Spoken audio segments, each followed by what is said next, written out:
Bonjour Dominique, Bonjour Antoine, merci beaucoup de m'accueillir. avec Alors, on plaisir. est en Champagne, on est à Haï, ça? Nous sommes à Haï, au plein cœur du vignoble champenois.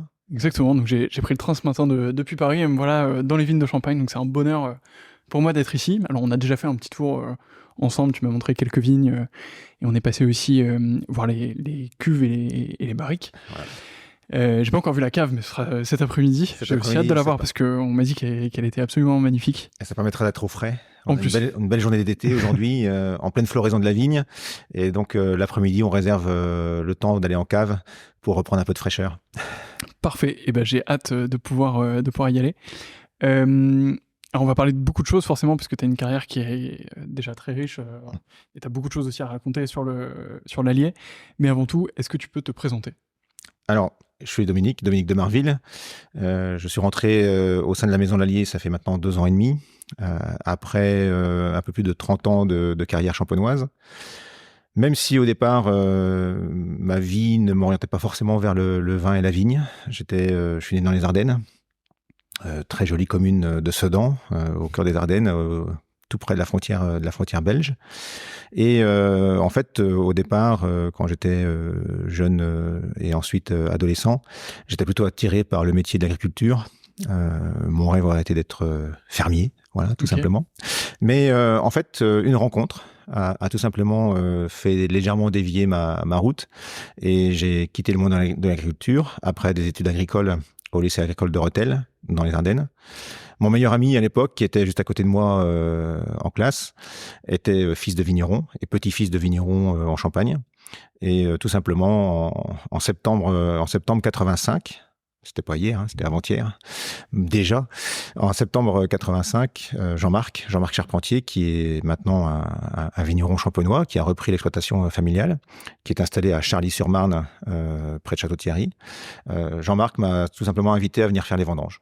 Donc je suis venu faire les vendanges à côté de Château-Thierry, à Charly-sur-Marne très exactement. Vendange extraordinaire, 85, c'était une vendange d'octobre encore à l'époque, et vendange de très très belle qualité. Et ça a été un coup de foudre. Ça a été un déclic qui fait que ensuite j'ai orienté mes études dans le monde du vin, BTS viticulture œnologie à Avise, là aussi au cœur de la Champagne. Et puis après, j'ai voulu prendre un peu d'autres horizons. Je suis parti en Bourgogne pour aller faire mes études d'œnologie, diplôme national d'œnologie à Dijon, avec le professeur Feuillat à l'époque. J'en garde un souvenir extraordinaire. Et en plus, c'est au cours de ces études d'œnologie que j'ai rencontré mon épouse, qui est également œnologue. Donc on partage une passion commune pour le monde du vin. Et puis, après ces études en Bourgogne, après avoir été vinifié à Bordeaux, je suis également allé vinifier en Alsace. J'ai vinifié un petit peu en Bourgogne, bien sûr. Je suis revenu en Champagne en 1991. J'ai travaillé chez un récoltant manipulant au Ménil-sur-Roger, Champagne-Philippe Gonnet. Après 2 ans, j'ai rejoint une autre maison récoltant manipulante à Épernay, Champagne-Beaujais-Jouette. Et en 1994, je rejoins la maison Moum à Reims pour m'occuper des vinifications, m'occuper de la mise en bouteille. Et en 98, je deviens le chef de cave de Moum et Perrier-Jouette. Après quelques années à la tête des caves de Moum, je prends la direction vignes et vins du groupe Moum Perrier-Jouette en Champagne. Et en 2005, je croise la route d'un grand monsieur de la Champagne, un grand élaborateur, un grand vinificateur, un grand vigneron, mais également un grand chef de cave, Jacques Peters, qui me propose de le rejoindre au sein de la maison Veuve Clicquot. Je rejoins Jacques au sein de la maison Veuve Clicquot en 2006 pour en devenir le chef de cave en 2009. Et j'officie dans cette belle maison à la couleur jaune pendant de nombreuses années jusqu'en 2019. Et ensuite, je rejoins Campari en 2021 pour prendre la tête de la maison et la tête des vinifications et continuer ma vie de chef de cave au sein de ce joli projet au sein de la maison Lallier. Alors j'ai deux questions là-dessus parce que ça te fait une carrière qui est déjà dense et variée quand Ah même. oui, c'est pour ça que j'ai autant de cheveux blancs d'ailleurs. C'est pas moi qui l'ai dit. Qu'est-ce que tu as appris des premières régions dans lesquelles tu as été travailler? Parce que c'était pas en Champagne. Qu'est-ce que tu as appris dans ces régions-là et que tu as eu envie d'amener avec toi en Champagne? pour tes premières expériences? Est-ce que tu as fait une transposition un peu de, je sais pas, de savoir ou de vécu, de choses que tu avais vues? Alors, j'ai appris les fondamentaux, n'étant pas issu du sérail, ni du milieu du monde de la vigne et du vin. J'ai appris les basiques. Comment la qualité du raisin, la qualité des vins, faire de la vinification, travailler la vigne. Mais surtout, il y a trois choses qui m'ont été que j'ai approfondi au fil des années et qui ont été et qui restent pour moi le fil conducteur de mon travail du vin et de la vigne. La première est très simple, c'est qu'il n'y a pas de grand vin sans grand terroir et sans grand raisin. Donc tout commence à la vigne, tout commence avec le sol, avec la nature, ce que nous offre la nature. Donc c'est tout simplement ça qui est important, c'est d'avoir la chance de mettre la vigne, de cultiver la vigne sur des grands terroirs. La deuxième chose que j'ai appris, c'est l'humilité. Nous faisons un travail où la nature est notre fil conducteur et où l'humilité reste le maître mot pour moi de ce travail. C'est-à-dire que tout peut être bouleversé en l'espace de quelques instants. Un orage de grêle, une année de gel et parfois une erreur en dégustation, parce que ça peut arriver. La dégustation reste un art, reste un travail d'essence et donc l'humilité dans ce métier est très importante. Et au fil des années, ce que l'on vit aujourd'hui avec cette transformation rapide de notre planète, c'est le respect de la nature. La nature nous offre énormément de choses, surtout dans notre métier, la qualité des raisins, la beauté d'un millésime, mais la nature doit être respectée. Et je crois que ça a été un des grands fils conducteurs de ma carrière au fil de l'eau. Il y a 30 ou 40 ans, quand j'ai commencé, on n'y faisait pas aussi attention que ce que l'on fait aujourd'hui. Et je trouve que la viticulture a pris un pas extraordinaire de faire attention à ses sols, de faire attention à sa biodiversité, de faire attention à son environnement.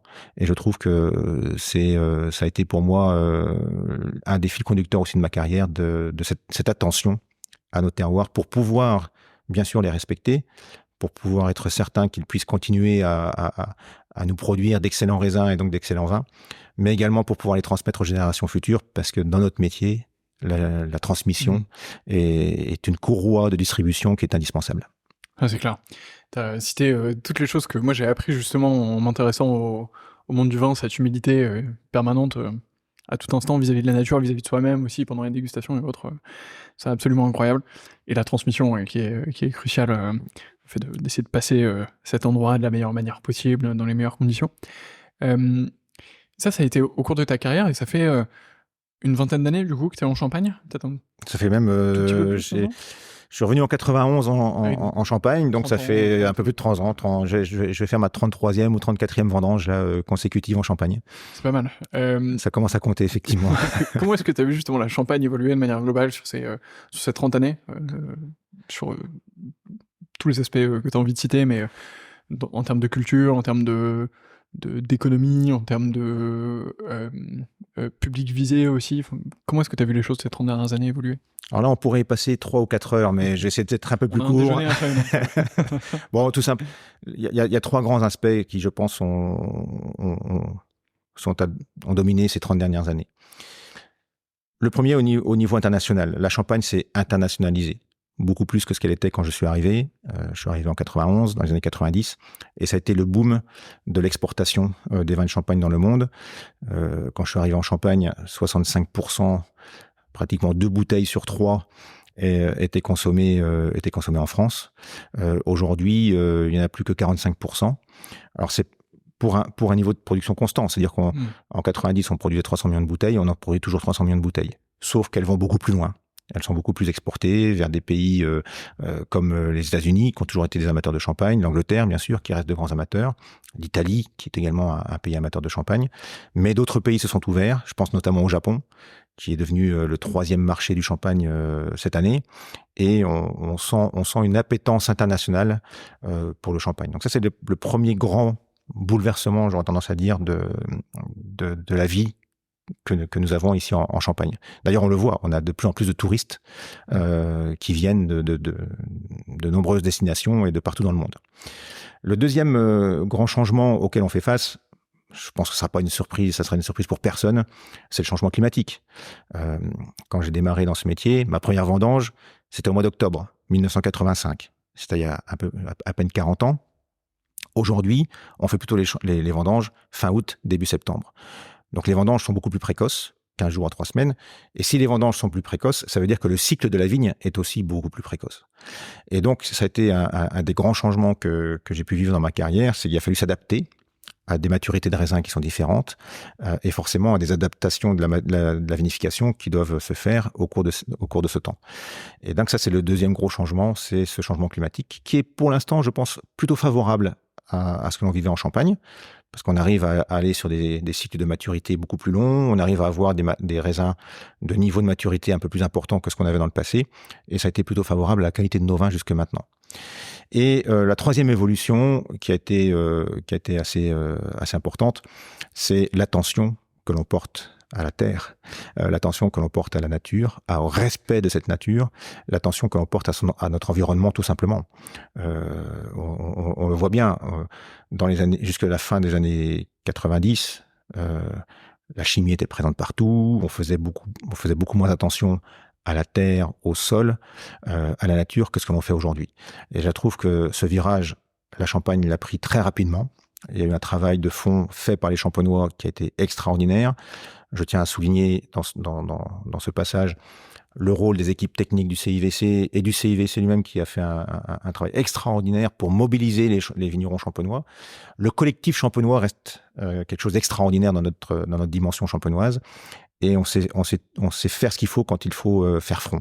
Et il a fallu changer nos techniques, revenir au travail du sol, revenir à des techniques de travail de la vigne qui demandent beaucoup plus de temps et à passer beaucoup plus de temps dans les vignes. Et ça, les Champenois l'ont fait.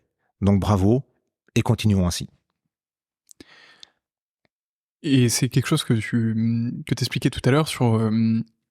donc on est allé voir des vignes un petit peu plus tôt, et donc tu nous expliquais à la fois le fait de laisser l'intervigne vivre tranquillement, l'herbe pousser, aller travailler le sol, laisser les arbres en hauteur du coteau. Est-ce que tu peux revenir un peu là-dessus, sur toute cette démarche que vous avez, vos pratiques de culture pour permettre justement de respecter un peu plus le vivant, ou de le mettre encore plus au centre de votre projet? Voilà. Une vigne est belle quand elle se sent bien dans son environnement. Et tout le travail que nous faisons chez l'Allier avec l'équipe du vignoble et l'équipe technique, c'est tout simplement de laisser la vigne s'épanouir dans ce monde du vivant qui l'entoure. Et il y a pour moi deux grands aspects dans l'approche que l'on mène, c'est le sol. Et donc laisser le sol s'exprimer. Au travers d'une zone qu'on ne travaille pas, c'est-à-dire l'interrang n'est pas travaillé, il est laissé naturellement libre. Alors l'herbe pousse, se développe, on la coupe quand il le faut, on la laisse pousser quand il le faut, c'est-à-dire les périodes humides, quand l'herbe pousse trop vite, on va la maîtriser, et les périodes un peu plus sèches, quand l'herbe pousse beaucoup moins vite, on va la laisser pousser tranquillement pour ne pas non plus être trop présent dans l'environnement. Donc le sol est très important. Sous le rang, on va travailler le sol pour justement éviter aussi que l'herbe n'envahisse la vigne, parce qu'il faut aussi laisser suffisamment d'espace à la vigne. Donc on maîtrise l'enherbement en travaillant sous le rang et en évitant que l'herbe n'envahisse la vigne. Mais également, ce travail sous le rang va permettre de légèrement oxygéner la surface du sol. Alors, on ne travaille pas très profondément. C'est ça aussi la subtilité, c'est qu'on travaille très superficiellement, 2, 3, maximum 5 cm de profondeur. Ah oui, d'accord, je pensais que c'était beaucoup plus profond. Non, on reste vraiment en surface. C'est un binage. On redécouvre quelque part les vertus du binage que faisaient nos anciens. On bine nos vignes, tout simplement, en surface, pour à la fois limiter la prolifération de l'herbe, mais également pour donner de la vie au sol. Il ne faut pas descendre trop profondément, je pense, parce que quand on descend trop profondément, on apporte trop d'oxygène en profondeur, et là on bouleverse un peu trop le sol. Donc il faut apporter un peu d'oxygène en surface, mais ensuite les petites bêtes anaérobies qui se trouvent un peu plus en profondeur, si on leur apporte trop d'oxygène, elles sont perturbées et elles disparaissent. Donc il faut laisser l'équilibre se faire, et c'est tout le travail que l'on fait avec nos équipes, c'est d'apporter cet équilibre au niveau du sol. Et ensuite, le deuxième grand axe qui, je pense, est important, c'est la biodiversité. C'est-à-dire qu'une vigne se sent bien quand elle a beaucoup de choses autour d'elle. Donc, on est en train de planter des arbres autour de nos vignes. On laisse au maximum les insectes se développer, les oiseaux, les mammifères, pour effectivement à la fois avoir une action positive sur notre environnement à nous, hommes, C'est-à-dire, on est plus heureux quand on voit des animaux et quand on voit des insectes que quand on n'en voit pas. Et ils sont importants pour la biodiversité de la planète. Et puis également pour la vigne, que la vigne s'épanouisse et se développe dans ce monde de biodiversité qui est beaucoup plus agréable qu'un monde mono-espèce. Ouais, c'est clair. On a parlé donc de l'expérience que tu avais eue dans d'autres régions avant de venir en Champagne. À l'inverse, ça fait 30 ans maintenant que tu es en Champagne. Est-ce que tu penses qu'il y a des pratiques ici qui pourraient être répliquées ou dont on pourrait s'inspirer dans d'autres régions pour gagner en qualité ou enfin sur tous les autres plans aussi en économie ou peu importe. Mais est-ce que tu penses qu'il y a des bonnes pratiques ici qu'on pourrait répliquer dans d'autres vignobles? Alors, il y en a beaucoup qui ont déjà été exportés. À ce titre, d'ailleurs, le monde des vins effervescents s'est beaucoup développé dans le monde ces 30 dernières années. Et certaines pratiques champenoises se sont déjà exportées dans nombre d'endroits. Je pense au pressurage. Le pressurage champenois est un des pressurages le plus soft, le plus délicat qui existe dans cette planète. Et c'est un pressurage qui est très, très bien adapté au pressurage des vins, pour les vins effervescents. On pressure la grappe entière à des pressions très, très faibles. Et ce pressurage champenois, on le retrouve, les pressoirs champenois, maintenant, on en trouve partout dans le monde, notamment dans les régions viticoles, où on fait des vins effervescents. Le travail du vin, et notamment la prise de mousse, c'est-à-dire la méthode champenoise, telle qu'elle existe, et cette prise de mousse à l'intérieur de la bouteille, c'est également une technique champenoise qui s'est beaucoup répandue de par le monde pour faire des vins de très haute qualité, des vins effervescents de très haute qualité. La fermentation à bouteille, il n'y a rien de mieux pour faire un vieillissement sur levure qui soit le mieux adapté possible, à faire une mousse très délicate, une mousse très fine, et apporter des arômes, ces arômes d'autolyse, ces arômes de levure qui sont importants dans un vin effervescent de qualité. J'aurais tendance à dire aussi la cueillette des raisins. La Champagne aujourd'hui cueille ses raisins entiers. C'est pour ça que la cueillette ne se fait qu'à la main, parce qu'on n'a pas encore de machine qui est capable de cueillir un raisin entier. Et nombre de régions à vin effervescent, mais aussi à vin tranquille, qui font des vins de très haute qualité, continuent à cueillir à la main pour respecter le raisin le plus longtemps possible, jusqu'au moment du pressurage ou jusqu'au moment de l'encuvage. Donc voilà les trois grands thèmes, les trois grands savoir-faire champenois qui se sont exportés très largement dans le monde. Ouais, c'est clair. Tu parlais de vin effervescent dans le reste du monde. Est-ce que c'est quelque chose auquel toi, tu as été confronté d'une certaine manière? Parce que c'est quelque chose qui est arrivé ces 20 dernières années.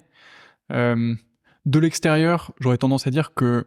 Enfin, je pense qu'on voit parfois des trucs passer sur la concurrence des vins effervescents, machin.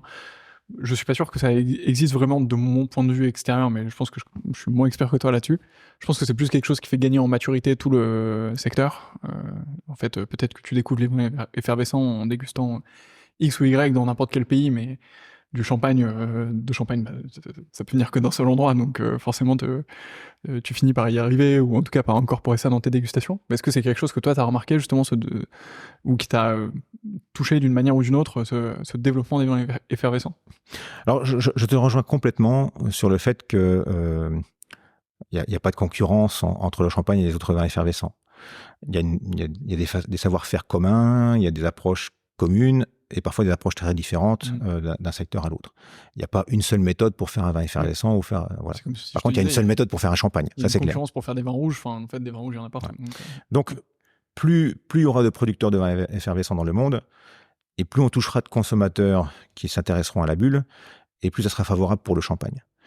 Maintenant, à nous, champenois, de rester sur le haut du panier en qualité, en savoir recevoir aussi, parce que c'est important, les gens aiment venir voir ce qui se passe dans les caves, aiment venir voir ce qui se passe ici en Champagne, donc il faut continuer à savoir recevoir nos hôtes ici en Champagne. Et puis nous aussi, aller montrer notre savoir-faire partout dans le monde. Les champenois voyagent depuis plus de 300 ans pour aller exposer leur savoir-faire dans tous les pays, et on continue à le faire. Donc, à nous, champenois, de rester parmi les meilleurs et le meilleur des vins effervescents. Mais il n'y a pas de concurrence pour moi avec les vins effervescents, et plus il y aura de monde qui fera du vin effervescent, mieux on se porte. J'étais confronté très rapidement à rencontrer, à déguster des vins effervescents faits partout dans le monde. Je vais juste citer une anecdote parce que j'en aurais beaucoup à citer, mais j'étais, je pense, peut-être un des premiers champenois à aller en Angleterre quand le vignoble anglais a commencé à se développer. Dès 2008, en 2008, je suis allé voir un peu ce qui se passait dans ce secteur. Et il y a de jolis coins en Angleterre pour faire des vins effervescents. Et d'ailleurs, ils font de jolies choses aujourd'hui qui sont reconnues qualitativement. Et tant mieux, parce que les Anglais étaient de grands consommateurs de champagne. Et c'est pas parce qu'on a maintenant des vins effervescents en Angleterre qu'ils consomment moins de champagne. Par contre, ça leur offre la possibilité d'une palette plus large et d'avoir la possibilité de rencontrer la bulle beaucoup plus souvent. Donc, il n'y a pas de concurrence entre gens qui font de la bulle. Il y a tout simplement, surtout, apporter du plaisir, des émotions à nos clients qui, eux, on le voit dans le monde, l'effervescence plaît de plus en plus. Je donne un autre exemple. Il y a 30 ou 40 ans, quand on allait au restaurant, c'était de l'eau plate, terminé. Maintenant, vous allez au restaurant, systématiquement, on vous propose ou gazeuse ou eau plate. Ben voilà, le monde de la bulle se développe, et tant mieux, ça profite au champagne, ça profite aux autres vins effervescents, et à nous, comme je le disais, d'apporter des émotions, d'apporter du plaisir avec nos bulles. Et c'est ce que vous faites, on va y revenir, mais avec cette approche aussi par terroir, Bien sûr. sélections de plus en plus précises, on en a parlé un tout petit peu tout à l'heure, mais on reviendra là-dessus.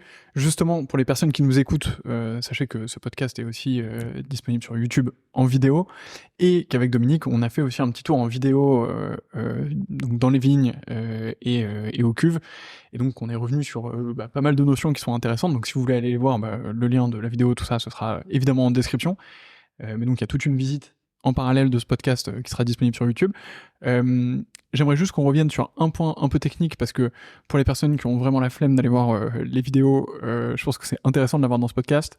C'est cette méthode champenoise, c'est comment est-ce qu'on fait du champagne, parce que c'est quelque chose d'assez basique avant d'en parler plus en détail, justement. Donc, je vais le faire, et tu vas me dire si j'ai bien retenu ce que tu m'as expliqué tout à l'heure. Allez, je t'écoute, donc, et je te dis. Évidemment, on récolte le raisin, on a l'opération de vendange.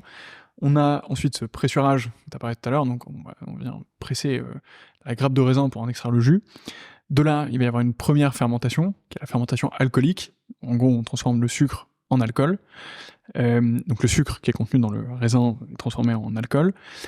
Une deuxième fermentation, qui est la fermentation malolactique, où là, on transforme l'acide malique en acide lactique. Très bien. Très bien. Dominique pourra revenir sur les bienfaits de tout ça, mais ça vient régler le niveau d'acidité du vin, et donc c'est intéressant en termes de goût. Donc c'est la deuxième fermentation. Ensuite, il y a un élevage de ce jus qui est réalisé dans différents contenants en fonction de ce que tu vas vouloir faire. Ensuite, des assemblages et la mise en bouteille. Et il y a une dernière fermentation qui est faite en bouteille, c'est ça la méthode champenoise. Tout à fait. Donc tu viens rajouter des petites levures dans la bouteille, puis elles sont placées dans une cave, tournées, je suppose, de temps en temps, comme on peut le voir dans les films, ou comme on ira voir tout à l'heure. Et ça vient donner des bulles dans le vin, puis ensuite on dégorge ça, donc on ouvre la bouteille, on enlève les levures, et puis on met une bouteille finale, un bouchon final. J'ai tout bon, ça va ? Ouais, Antoine, je suis legit, c'est bon. 20 sur 20, et écoute... Après 3 ans et demi je sais enfin comment est-ce qu'on fait du champagne. Tu peux te lancer comme élaborateur de champagne et comme producteur, avec plaisir. Avec grand plaisir. Donc c'est comme ça, mais bon, chez vous avez quand même des spécificités. Donc chez l'Allier, vous utilisez différents contenants, vous faites différentes choses. Est-ce que tu peux revenir là-dessus, justement, sur les techniques que vous utilisez, sur le type de vin que vous produisez, avant qu'on commence à déguster potentiellement tout ça? Eh ben, écoute, pour revenir sur le descriptif que tu viens de faire de la méthode champenoise, chez l'Allier, on a 4 ou 5 points particuliers. Le premier, c'est ce qui se passe dans les vignes. Je le disais tout à l'heure, on ne fait des grands vins qu'avec des grands terroirs et avec des grands raisins.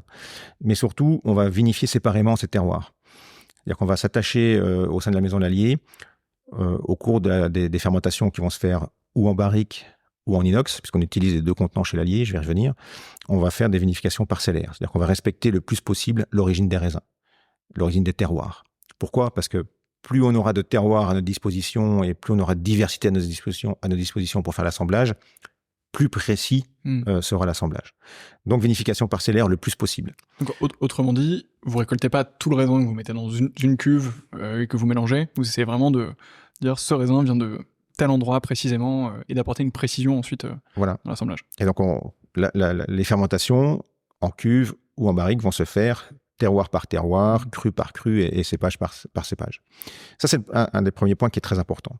Le deuxième point important, c'est la fermentation alcoolique, avec des levures qui sont des levures champenoises, sélectionnées en Champagne. On utilise également parfois des levures de nos terroirs. On sélectionne sur certaines de nos parcelles, on va sélectionner des levures qui vont assurer la fermentation. Ça, c'est un deuxième point important aussi pour la maison. On va travailler avec nos propres levures sur certains de nos vins. Deuxième point important, tu en parlais tout à l'heure, c'est cette fermentation malolactique qui va permettre de régler le niveau d'acidité dans un vin. C'est-à-dire, si on ne fait pas la fermentation malolactique, le vin va être plus acide. Enfin, la perception sera plus acide. Si on fait la fermentation malolactique, la perception sera moins acide. Et donc là, nous, chez Lallier, on va s'adapter à chaque année en fonction du niveau d'acidité dans les raisins. Eh bien, on fera plus ou moins de fermentation malolactique. Les années les plus acides, 90% des vins feront la fermentation malolactique pour aller chercher de la souplesse. Les années les plus chaudes, les plus matures et où les niveaux d'acidité sont les plus bas, eh bien, on fera beaucoup moins de fermentation malolactique pour garder un maximum de fraîcheur qui vient de l'acide malique. Et enfin, la troisième subtilité du travail du vin chez Lallier, c'est que avant la mise en bouteille, on va faire des vinifications en cuve inox et des vinifications sous bois, dans des barriques, comme en Bourgogne, dans des petites barriques de 228 litres. Et ça va nous permettre là aussi d'avoir des arômes différents en fonction de ce qui est vinifié en cuve inox et de ce qui est vinifié sous bois. Pour, dans chacune de nos cuvées, trouver l'équilibre parfait entre les vins vinifiés en cuve inox, qui vont garder plus de fraîcheur, qui vont garder des arômes plus citronnés, plus floraux, etc. Et à côté de ça, des vins vinifiés sous bois, qui eux auront subi une légère oxydation, auront subi un peu plus d'intensité sur le bois. Et donc, ça nous permet derrière d'aller chercher un peu plus de complexité et d'intensité avec ces vins vinifiés sous bois. Voilà un petit peu les 3 domaines d'activité que je pourrais citer sur Lallier où on fait des choses un peu particulières. Top. Eh bien, écoute, je te propose qu'on passe à cette dégustation. Je te laisse aller chercher les bouteilles. Alors, c'est parti. Je vais chercher les bouteilles et on déguste quelques vins de la maison. Ça tout de suite. À tout de suite. A few moments later. Et nous sommes de retour. Donc, on s'est arrêté quelques secondes pour laisser le temps à Dominique d'aller nous chercher quelques bouteilles. Et on va déguster. Alors, évidemment, ce qui serait bien, serait que tu nous expliques ce qu'on va déguster. Et aussi que tu nous expliques. On va le laisser refroidir, on rallumera après. On a un appareil photo qui s'est éteint, mais bon, pour vous, ça change pas grand-chose. Ce qui serait top aussi, serait que tu nous expliques comment est-ce qu'on déguste le champagne. Je pense que des personnes sont habituées à déguster du vin, mais est-ce qu'on le déguste de la même manière? Comment est-ce qu'on fait? Bref, je te laisse la main et j'ai hâte de découvrir toute cette cuvée. Alors, on va commencer par le début, c'est-à-dire comment déguste-t-on un champagne? Comment on déguste un vin? Voilà. C'est pour ça que je vais recommander d'utiliser plutôt des verres à vin que d'utiliser la traditionnelle flûte qui fonctionne bien quand on fait la fête, quand on célèbre, etc. C'est pas le débat. Mais pour déguster, l'idéal, c'est d'utiliser un verre qui soit suffisamment large pour laisser un maximum d'ouverture aux arômes et à la bulle à s'exprimer. Donc, utiliser un verre qui va bien. Et ensuite, on déguste comme un autre vin avec l'œil, le nez et la bouche, tout simplement. On regarde la couleur, on regarde la qualité de l'effervescence avec les yeux, on va sentir à plusieurs reprises pour voir les niveaux aromatiques. Est-ce que c'est un vin qui est plutôt sur la fraîcheur, sur les arômes de jeunesse? Est-ce que c'est un vin qui est plutôt sur la maturité, type un millésime, avec un peu plus d'arômes grillés et toastés? Et enfin, le plaisir en bouche, avec au démarrage l'impression de l'effervescence, c'est-à-dire que la bulle va donner la première impression gustative d'un champagne. C'est la grande différence avec un autre vin tranquille, c'est que la bulle va tout de suite venir envahir le palais, et ensuite le vin va prendre sa dimension en bouche, et va donner toute sa qualité, son équilibre. Et en bouche, on va ressentir surtout 2 choses, l'acidité et le sucre. Un champagne est un vin qui possède un tout petit peu de sucre, et donc, en fonction de la qualité des champagnes, un brut, par exemple, est moins sucré qu'un demi-sec. Et donc, le sucre et la perception sucrée en bouche va être également très importante. Et enfin, une chose pour moi qui est primordiale dans un grand vin, c'est la longueur. C'est le temps. C'est l'émotion que le vin va laisser après dégustation. Et est-ce qu'il va rester quelques secondes, un vin plutôt fluet et rapide, ou est-ce qu'il va laisser beaucoup de temps au niveau de la dégustation et rester très longtemps en bouche? Et là, on va plutôt rentrer dans des vins de très grande qualité et des vins qui pourront s'associer notamment avec la gastronomie. Alors chez Lallier, on est plutôt dans ce registre. On cherche des vins avec de la persistance, on cherche des vins avec de la générosité, de la profondeur, de l'intensité. Et on va déguster 4 vins ensemble. On va commencer par un blanc de blanc, 100% chardonnay. On ira ensuite sur le rosé, un rosé très aérien, très frais, avec la présence du pinot noir, notamment sur la fin de dégustation, qui apporte beaucoup de longueur et de structure. La signature de Lallier avec réflexion, et en particulier on goûtera le R19. Et enfin, pour terminer, une sélection de parcelles, un mariage de 2 parcelles, et sur un élevage très particulier en cave, on y reviendra, avec la cuvée ouvrage. Magnifique. Alors nous sommes partis ? Parfait. Alors peut-être le temps que tu ouvres ça justement, pour donner quelques informations aux personnes qui nous écoutent, qui nous regardent. Donc le champagne est fait à partir de 3 cépages, Pinot Noir, Pinot Meunier, Chardonnay. Donc le blanc de blanc signifie qu'on n'a que des cépages blancs à l'intérieur. Tu m'arrêtes si je dis exactement. Ça. Il existe aussi du blanc de noir qui signifie qu'on n'a qu'un cépage noir à l'intérieur, donc le Pinot Noir en l'occurrence. Comment est-ce qu'on fait le champagne rosé ? Je suppose comme on fait du rosé, donc on presse avec les peaux, mais on laisse un tout petit peu plus de temps, le temps de la fermentation, puis ensuite on enlève ses peaux. Tu me dis si je dis une bêtise. Alors exactement. Alors le champagne rosé, il y a 2 méthodes en champagne pour faire le champagne rosé. Déjà, revenons un petit peu sur les cépages. Tu disais, on a des cépages blancs à peau blanche, des cépages à peau rouge. Le chardonnay notamment, est le plus connu pour être un cépage blanc. Et ensuite, les 2 cépages les plus connus en Champagne avec des peaux rouges, c'est le pinot noir et le meunier. Un pinot noir et un meunier, si on les laisse macérer, c'est-à-dire si on laisse en contact le jus avec la pellicule, on va obtenir un vin rosé. Et si la macération dure très longtemps, on va obtenir un vin rouge. Quand je dis très longtemps, c'est quelques jours, voire quelques semaines. On va obtenir un vin rouge. Donc la subtilité en Champagne, 90% des champagnes sont blancs, alors qu'il y a 2/3 de la surface qui sont en pinot noir et meunier. Donc il fallait bien qu'on trouve une subtilité pour faire un vin blanc à partir de cépages rouges, notamment le pinot noir et le meunier. Et notre subtilité en Champagne, c'est qu'on va pressurer les raisins juste après la cueillette. C'est-à-dire que tout simplement, on va séparer le jus qui, à l'intérieur du raisin, est transparent et n'est pas coloré, de la pellicule qui, elle, est colorée. Donc le pressurage se fait juste après la cueillette pour obtenir un vin blanc à partir de ces cépages rouges, notamment pinot noir et meunier. Pour faire le rosé, il y a 2 méthodes. Soit par macération, c'est-à-dire qu'on va laisser la pellicule en contact avec le jus, comme tu le disais, pendant quelques heures. 24 heures, 36 heures souvent maximum. Et au bout de 24 à 36 heures, on obtient un vin rosé, puisque la macération a été courte. Et donc, on va séparer le jus de la pellicule pour obtenir ce vin rosé. C'est ce qu'on appelle les rosés de saignée ou les rosés de macération, où le temps de contact va durer très peu de temps. À peu près, j'aurais tendance à dire que c'est pas la majorité des rosés en Champagne qui sont faits de cette méthode, il y en a même très très peu. Okay. La méthode la plus répandue en Champagne, c'est l'assemblage. La Champagne est une terre d'assemblage. Et l'assemblage du vin rouge avec le vin blanc, c'est les Champenois qui l'ont inventé. Ça remonte au 19e siècle. Cette invention de l'assemblage vin rouge, vin blanc perdure en Champagne. Ça fait plus de 200 ans que l'on fait des vins rosés par assemblage, où en fait on va faire, d'un côté, on va élaborer un vin blanc, comme je le disais tout à l'heure, en faisant le pressurage le plus tôt possible après la cueillette. Et en parallèle, on va élaborer un vin rouge, où là, on va laisser le jus macérer avec les pellicules pendant 10 à 12 jours, parfois jusqu'à 15 jours. Ensuite, on va travailler les vins de manière séparée, les vins blancs d'un côté, les vins rouges de l'autre, et on va les assembler. Juste avant la mise en bouteille, on va assembler le vin blanc avec le vin rouge. On met en général entre 5 et 10% de vin rouge dans l'assemblage. 5 à 10% en fonction de la teinte et de l'intensité que l'on veut obtenir dans le rosé. Si on veut un rosé très léger, très aérien, avec peu de couleurs, on va mettre autour de 5%. Si on veut un rosé plus coloré, plus intense, on va monter jusqu'à 10%, parfois même un peu plus. Voilà la subtilité et comment on fait le rosé en Champagne.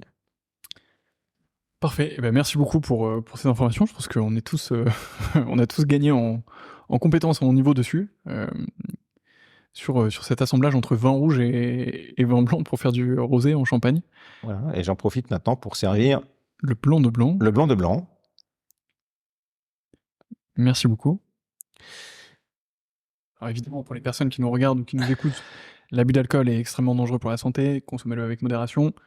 Nous sommes mis de crachoirs pour nous permettre de déguster et de recracher, c'est ultra important pour nous aussi. Donc voilà, faites attention, si vous voulez déguster, c'est toujours avec modération. Maintenant que ça c'est dit, On peut y aller. on peut profiter. Exactement, c'est toujours prendre du plaisir et jamais dans l'abus. Et le plaisir, c'est justement la subtilité et le bon équilibre. Et c'est ce qu'on va rechercher ensemble. Bonne dégustation, Antoine, et très heureux encore une fois de vous accueillir. Donc ce blanc de blanc, déjà au niveau de la couleur, vous voyez, c'est une couleur jaune très délicate, avec quelques reflets verts. Donc on est 100% chardonnay. Donc effectivement, on n'a pas cette teinte un peu plus prononcée que l'on aurait si on avait du pinot noir ou du meunier. Et cette teinte jaune très claire, elle laisse percevoir une effervescence délicate, très fine, mais assez intense. Parce que dans le champagne, on veut de la bulle, donc il faut que l'on voit cette bulle, et on voit cette bulle au travers de cette effervescence qui est très délicate et très légère. Et enfin, au nez, le chardonnay a cette caractéristique d'être sur des arômes de fruits blancs, d'agrumes. On retrouve ces notes un peu citronnées, des notes de fruits blancs comme la poire, la pêche blanche. Et puis c'est très floral également. Tout à l'heure, on a senti la fleur de vigne. Ouais. On retrouve ces arômes de fleurs de vigne, des notes de fleurs de tilleul, de fleurs d'acacia également dans ce blanc de blanc.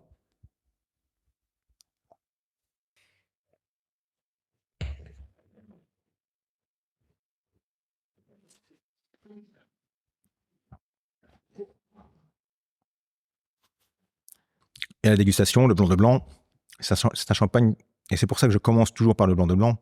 C'est un champagne très aérien, très délicat, avec beaucoup de pureté, de la pureté mais d'intensité. Chez l'Allier, on aime cet équilibre entre ce côté pur qui vient de ce terroir, la craie, le sol très pur que l'on a en Champagne, et cette intensité. On a un blanc de blanc qui, notamment depuis le milieu de la bouche jusqu'à la fin de bouche, va apporter un côté un peu crémeux, une texture très onctueuse, et puis une finale avec une belle persistance, dominée par l'acidité. On parlait d'acidité tout à l'heure. Absolument. Ouais. On a une belle fraîcheur. L'acidité apporte la fraîcheur dans les vins, et il faut absolument aller chercher cette fraîcheur dans ce type de vin, et notamment dans les blancs de blanc. C'est un vin d'apéritif. Clairement, c'est un vin qu'on aime servir en début de repas. On va pouvoir l'associer avec des mets très aériens, les huîtres notamment, les crustacés. C'est un champagne qui fonctionne très très bien avec la cuisine végétarienne. Donc les légumes se plaisent beaucoup avec ce vin. Et puis également les poissons en carpaccio par exemple, ou alors quelques poissons grillés. Ça fonctionnera également très très bien. Ouais, t'es en train de m'ouvrir l'appétit juste en disant ça. C'est vrai que j'imagine tous ces plats. Et je te confirme que ça peut être des accords vraiment sympas. Ouais. Voilà, les huîtres, c'est le premier truc qui m'est venu pendant la dégustation. Ça doit être. Ça fonctionne effectivement très très bien. Et puis écoute, on vient de faire un parcours dans les vignes, on a parcouru les cuveries également. On est maintenant en dégustation. L'appétit commence à s'ouvrir. Et ce blanc de blanc nous met carrément en appétit. C'est clair. Du coup, uniquement des cuves inox dessus ? Alors non. Comme je te le disais tout à l'heure, on a dans toutes les cuvées l'Allier. Ah d'accord. Il y a une petite touche de boisé. Toujours un assemblage. Voilà, Okay. C'est toujours un assemblage. Alors c'est un assemblage déjà de plusieurs années. Là, on est sur la base 2018 avec des vins de réserve qui viennent de 2017 et 2016, à peu près 70% de 2018 et le reste 2017-2016, 30% à peu près. C'est un assemblage de vins élaborés en cuve inox et sous bois. On a à peu près 15% de vins qui ont été élevés en barrique, ce qui donne un petit peu ce côté onctueux. Et puis ensuite, vieillissement 3 ans en cave. Et après dégorgement, minimum 6 mois de repos après le dégorgement, avec un dosage assez léger. On est dosé à 8 grammes par litre. Okay. Voilà un petit peu la description, pas dire technique, mais la description de ce vin, de ce vin de blanc. Voilà. Magnifique. Voilà, très jolie entrée en matière. Je vais te proposer, Antoine, de continuer avec le rosé. Alors, le rosé, on a expliqué sa méthode d'élaboration désormais. Exactement. Donc, vous ne serez pas surpris de voir que c'est un vin qui est coloré, contrairement au blanc de blanc qui, lui, est très jaune clair. Là, on va être sur une teinte légèrement rosée. Et chez Lallier, on ne cherche pas un rosé trop intense. Dans l'assemblage, on est dominé par le pinot noir. C'est-à-dire qu'il y a 65% de pinot noir dans l'assemblage, dont 7% vinifiés en vin rouge. Voilà. Et ces 7% de vin rouge vont apporter plusieurs choses. Ils vont apporter la couleur, dans un premier temps. Et c'est ce qu'on va voir tout de suite à l'œil lorsque je sers ce rosé. La couleur est très tendre. Elle est légèrement saumonée, mais surtout, c'est un rose encore très, très clair et très lumineux. Et ensuite, bien sûr, le vin rouge va apporter des arômes de fruits rouges importants. On cherche un peu la cerise, le côté un petit peu framboise, groseille, le fruit rouge légèrement confit. Et également au palais, les vins rouges vont également apporter des tanins. Ce qu'on n'a pas dans les autres champagnes. Dans les vins blancs, il y a très peu de tanins. Par contre, dès qu'on fait des rosés par assemblage, on a des tanins. Et vous allez voir, en fin de bouche, ces tanins vont apporter de la persistance, vont apporter de la structure et vont apporter une petite pointe d'amertume très positive qui rehausse la fraîcheur en fin de dégustation.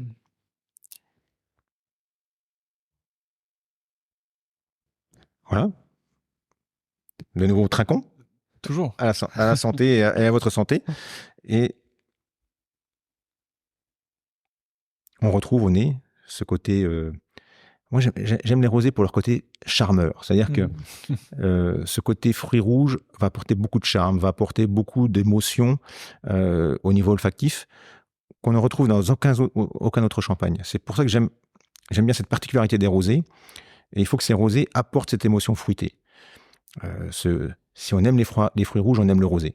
Ce côté cerise, fraise fraîche, fraise des bois, les notes de framboise qui sont dans ce vin sont très agréables.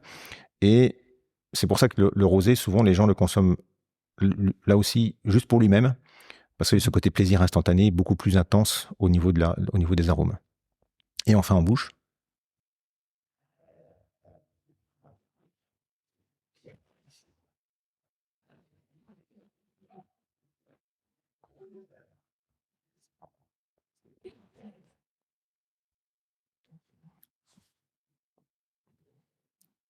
En bouche, on a là aussi une bulle très légère au démarrage.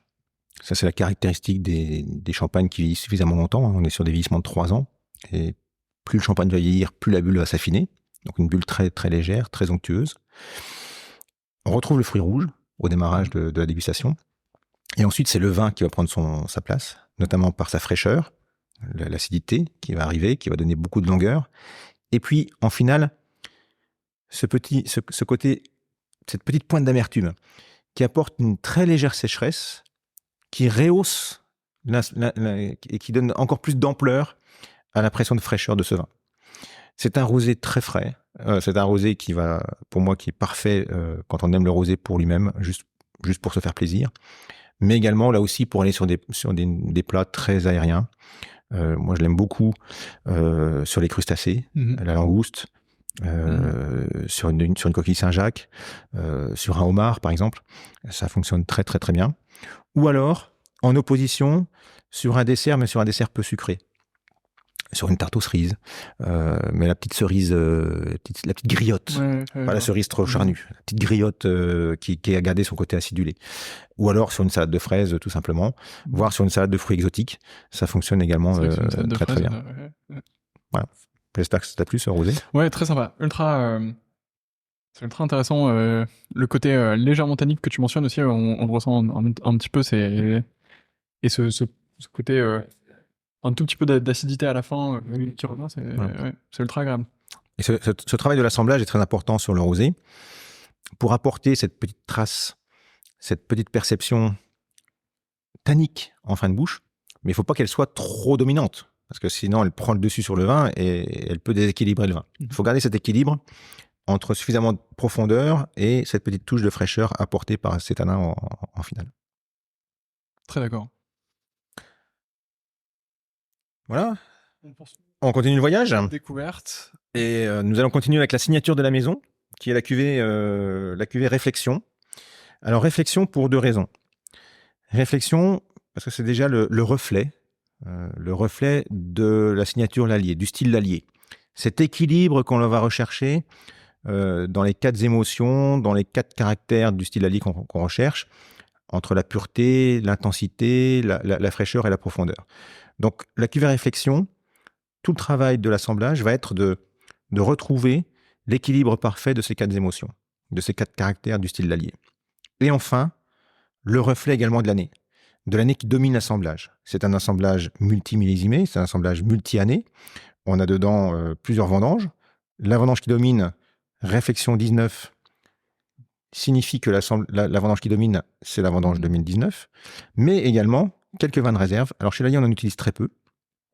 Là, dans ce réflexion, on est à 88% de l'assemblage qui provient de la récolte 2019, ce qui est énorme. C'est énorme. Ouais. En général, on est plutôt à 50-60% de l'assemblage de l'année dominante. Là, chez Lally, on a toujours dans nos assemblages de multimillésimés, on a une dominante très forte de l'année de base et on a des vins de réserve de 2018 et de 2012. Pour 12% de la cuvée, c'est 2018 et 2012, voilà, qui sont aussi de très beaux millésimes.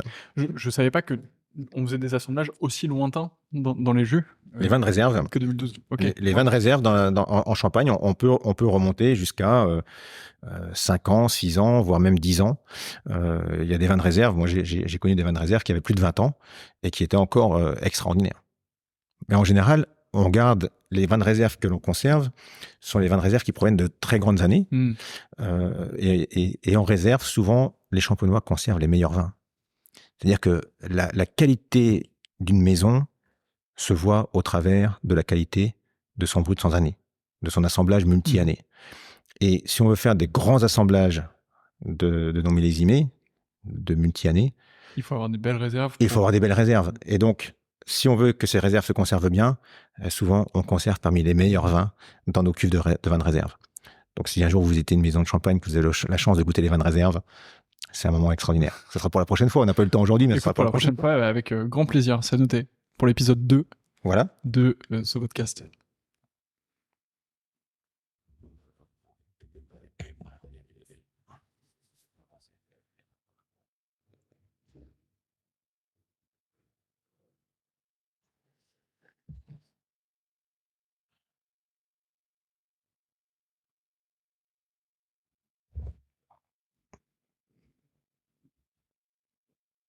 Pour les personnes qui nous écoutent, vous avez peut-être le bonheur d'entendre quelques bulles de temps en temps. Sinon, je ferai en sorte de faire un enregistrement séparé pour que vous ayez cette sensation le plus possible. Et nous, on va s'apprêter à déguster réflexion. D'ailleurs, tout à l'heure, je vous ai parlé en dégustation d'utiliser l'œil, le nez et la bouche. De temps en temps, essayez d'écouter un verre de champagne. C'est extraordinaire. Ouais. On entend les bulles qui viennent de perler à la surface. Et ça aussi, c'est des moments, ça fait partie des émotions du champagne et des émotions des vins effervescents.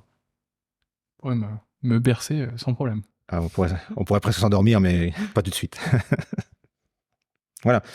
Alors, réflexion, on voit déjà la couleur de ce vin est un peu plus intense que le blanc de blanc.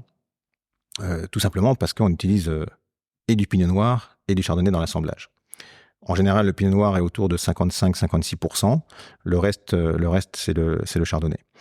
Et on utilise également des vins de réserve qui ont vieilli dans nos cuves et donc qui vont apporter une teinte un peu plus intense dans l'assemblage.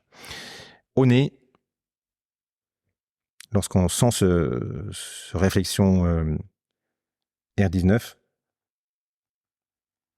on va retrouver des notes un peu plus matures, des fruits un peu plus confits, plus de maturité dans le fruité, des fruits jaunes, de l'abricot, de la pêche, des notes briochées, légèrement beurrées, petite note également toastée, grillée, qui est un peu plus intense dans ce vin que dans les vins précédents. C'est signe de sa maturité et c'est signe d'un assemblage beaucoup plus riche et beaucoup plus varié en termes d'origine et en termes de secteur.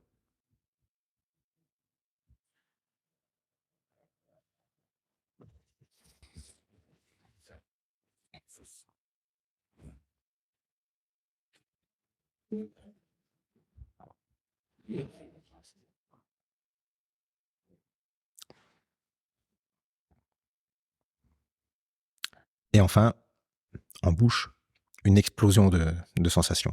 une explosion d'émotions. C'est un vin qui a beaucoup d'intensité. On retrouve des fruits frais, des agrumes, un petit peu d'orange, un petit peu de citron mûr. Et puis très vite, on bascule dans des fruits beaucoup plus matures et des fruits beaucoup plus accomplis. C'est une salade de fruits, rien qu'à la dégustation. Et ce qui va venir appuyer ce fruité, c'est des notes de brioche, des notes de pâtisserie, des notes légèrement toastées, qui ce toast qui sort du grille-pain et sur lequel on va faire fondre un peu de beurre, là, ça donne des arômes très chaleureux et avec beaucoup de longueur. C'est un vin qui reste très très longtemps en bouche. Réflexion, c'est un joli vin d'apéritif, encore une fois, mais c'est aussi et surtout un joli vin de gastronomie, de par sa générosité, de par ses épaules. Et là, on peut commencer à aller sur des plats plus prononcés en termes de goût, sur des poissons en sauce, des poissons grillés, bien sûr, sur des risottos, c'est un champagne qui fonctionne très très bien, sur des viandes blanches, également sur des crustacés, mais sur des crustacés qu'on va préparer un peu plus avec plus d'accompagnement, sur des légumes grillés, ça fonctionne également très très très bien. C'est un champagne de gastronomie et qui s'associe avec beaucoup de mets très différents. C'est clair que quand tu mentionnes le risotto en termes d'accord, ça a l'air fameux. Ouais. Ce qui est marrant, c'est qu'au travers des différentes cuvées que tu montres, on voit aussi les différents moments de dégustation ou les différents accords que tu peux réaliser qui sont potentiellement... tu peux presque faire un repas qu'au champagne, quoi. On peut se faire plaisir à faire un repas qu'au champagne, ça se fait. Même si j'aime bien aussi, de temps en temps, laisser la place à quelques jolies bouteilles de vin blanc ou de vin rouge. L'avantage de ce que l'on fait en Champagne, et on a la chance que nous avons en Champagne, c'est que le champagne est un vin de célébration. C'est le vin qu'on va ouvrir pour célébrer un mariage, pour célébrer un anniversaire, pour célébrer un examen, pour célébrer la réussite, pour célébrer le plaisir, tout simplement le plaisir de se retrouver. Mais c'est un vin aussi qui s'associe très très bien avec la gastronomie, pour deux raisons. La première, c'est que c'est un vin très léger. Le champagne est relativement léger et donc ne va pas venir trop couvrir les arômes délicats de certains plats. C'est pour ça qu'on va plutôt le choisir et le servir sur des plats très aériens, très légers. Et c'est un vin qui a aussi l'effervescence va apporter également beaucoup de fraîcheur et va laisser le palais suffisamment ouvert aux accords mets et vins. Et ça, c'est un des grands avantages du champagne. Et on va goûter le dernier vin qui est... et là, je vais plus parler de vin que de champagne. Parce que avant d'être un champagne, c'est un vin. C'est un vin parce que toute l'élaboration va se travailler principalement en barrique. C'est la cuvée chez l'Allier où la proportion de vin élevé sous bois est la plus importante. On est autour de 30% à peu près de vin vinifié en barrique. C'est un vin qui est issu uniquement de 2 parcelles. Voilà, contrairement au vin précédent où on était sur un travail de l'assemblage, là c'est le terroir qui va venir dominer le caractère du vin. Une parcelle sur Ailly, 100% Pinot Noir, et cette parcelle d'Ailly qui s'appelle les Meurtais. On utilise parfois la parcelle des Sous également. Ces parcelles sont dominées par le Pinot Noir et vont rentrer à peu près pour 60% dans la composition du vin. Et ensuite, on utilise une parcelle de la Côte des Blancs qui s'appelle les Hureaux. Et cette parcelle, 100% Chardonnay, va composer à peu près 40% de la cuvée. Donc, une partie de la vinification va se faire en cuve inox, avec les raisins issus de ces parcelles, une autre partie en barrique. Et au moment de l'assemblage, on va venir déterminer l'équilibre qui nous paraît l'idéal pour construire la cuvée ouvrage. On va rechercher, vous allez voir au niveau aromatique, tu vas le voir, on va rechercher un vin beaucoup plus abouti et beaucoup plus puissant. Et surtout, cette puissance aromatique, on va l'accompagner par un long vieillissement en cave. Après l'assemblage, lors de la mise en bouteille, on va déjà fermer la bouteille avec un bouchon de liège et non pas une capsule comme on le fait maintenant en Champagne. Et surtout, ces bouteilles vont rester en cave minimum 5 à 6 ans. Et forcément, on va avoir des notes aromatiques complètement différentes de celles qu'on a pu avoir sur les champagnes précédents qui, eux, ont vieillissaient 2 à 3 ans, où là, on était encore sur le fruit, on était encore sur le côté très agrume et floral.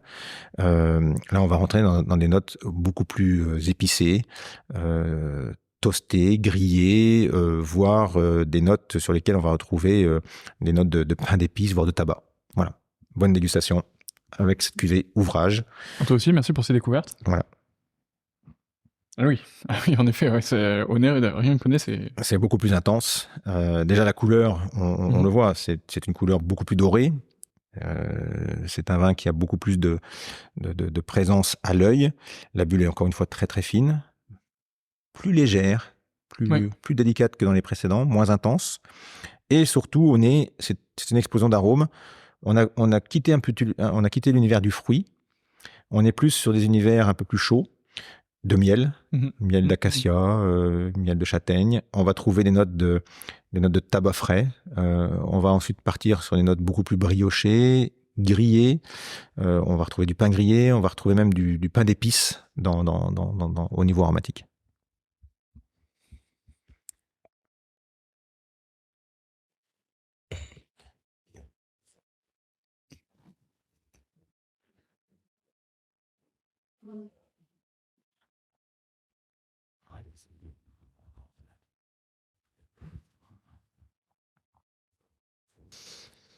Alors, Ouvrage, c'est aussi un champagne qui va être beaucoup plus long sur la présence en bouche. On est issu des grands crus de la Champagne, Ailly, Auger, sur 2 parcelles qui sont en plein cœur de terroir, sur la craie, donc une craie très profonde. On retrouve cette minéralité. C'est un champagne vineux, mais pas lourd. La finale est très subtile. On a une acidité qui est très longue, qui est très présente et qui reste très longtemps en bouche. On est très peu dosé. On est dosé à 4 grammes par litre. C'est un extra brut. Et ce champagne est un vin de gastronomie et est construit pour être dégusté en gastronomie sur des plats de très très haut niveau, sur des plats très élaborés, pas sur des plats trop lourds. Par exemple, je vais pas le recommander sur un bœuf mode ou sur mais sur une Saint-Jacques grillée, sur un turbo, sur une poularde de Bresse, accompagnée par de la truffe, par exemple, sur une blanquette de veau très légère, très délicate. C'est un champagne qui aura tout à fait sa place. Voilà, très heureux d'avoir partagé avec vous cette série des vins de la maison Lallier. C'est vrai que alors déjà, c'est intéressant de voir cette diversité. En plus, avec ton commentaire, ça apporte aussi beaucoup à la compréhension de la dégustation, d'où ça vient, comment c'est fait. Et je veux dire que je pense que c'est la première fois que je goûte un champagne comme ça. Enfin, j'en ai pas goûté énormément, j'ai pas dégusté énormément de champagne. Je pense que c'est la première fois que j'ai une dégustation de ça. C'est quelque chose de semblable. Voilà, c'est un champagne très particulier, avec une approche complètement différente de ce que l'on fait par ailleurs, mais qui est, je pense, sur une approche très gastronomique. Et c'est un champagne qui appelle à manger, qui a besoin d'être accompagné. Ouais, c'est cool. Voilà. Et c'est ce qu'on recherche au travers de cette cuvée Ouvrage. C'est clair. Magnifique. Écoute, merci pour ces découvertes. Alors, pour les personnes qui nous écoutent ou qui nous regardent, Dominique et moi allons réaliser une dégustation à l'aveugle dans une chronique, mais qui sera uniquement en vidéo. Donc, si vous écoutez le podcast, il faudra aller sur YouTube. Évidemment, ce sera facile. Le lien sera dans la description, donc vous retrouverez ça très facilement. Le concept est simple. Mon invité précédent me confie une bouteille que je déguste à l'aveugle avec l'invité suivant. Dominique est la première personne à se prêter à ce jeu-là, donc c'est moi qui ai sélectionné cette bouteille. Donc si vous voulez voir tout ça, on se donne rendez-vous sur YouTube. Avant ça, Dominique, il me reste 3 questions pour conclure ce podcast, qui sont assez traditionnelles. La première, c'est est-ce que tu as un livre sur le vin à me recommander ?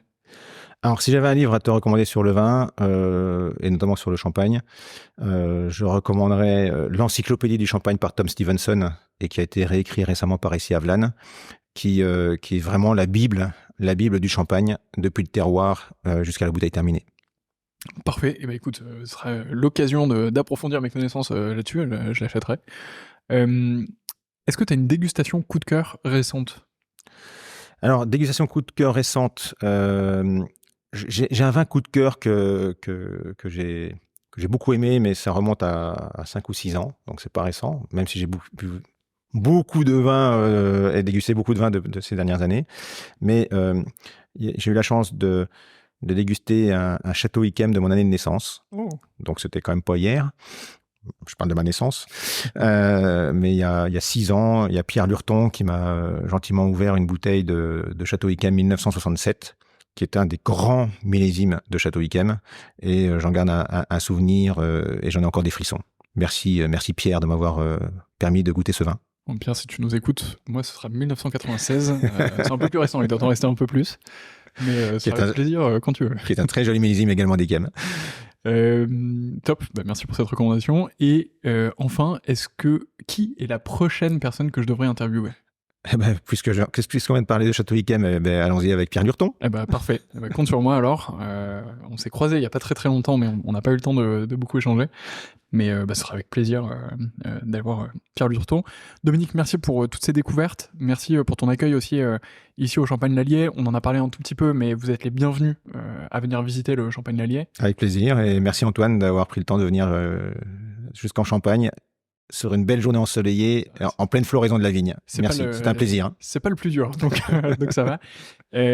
Si ce podcast vous a plu, évidemment, n'oubliez pas de le partager autour de vous. Venez voir l'Allier, essayez de trouver leur champagne. Je pense que vous n'aurez pas de mal à les trouver chez tous les bons cavistes au moins, ou les bons restaurants. Et je vous dis à très bientôt. Merci pour votre fidélité. On se retrouve sur YouTube pour la dégustation à l'aveugle. À bientôt. Salut. Merci, à bientôt.